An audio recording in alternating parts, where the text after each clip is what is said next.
এরপরে প্রশ্ন হলো, আমাদের এলাকায় ধর্মীয় অনুষ্ঠানে হিন্দুদের দোকান থেকে মিষ্টি ব্যবহার করা হয়, এই এলাকায় কোনো মুসলমানের দোকান নাই এমন নয়, তাহলে এটা কি জায়েজ হবে? দেখুন, কোনো খাবার হিন্দুর দোকান থেকে কিনলে হারাম হয়ে যাবে ব্যাপারটা কিন্তু সেরকম না। দেখতে হবে যে খাবারটা পাক কিনা।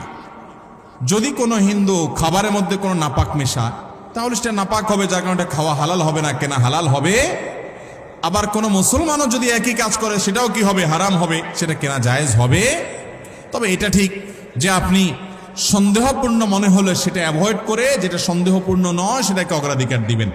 কথা বুঝেন নাই? যদি মনে হয় যে এখানে সন্দেহ আছে হারাম মেশানোর, নাপাক মেশানোর, তাহলে সেটা অ্যাভয়েড করবেন। বাট এটা জরুরি না।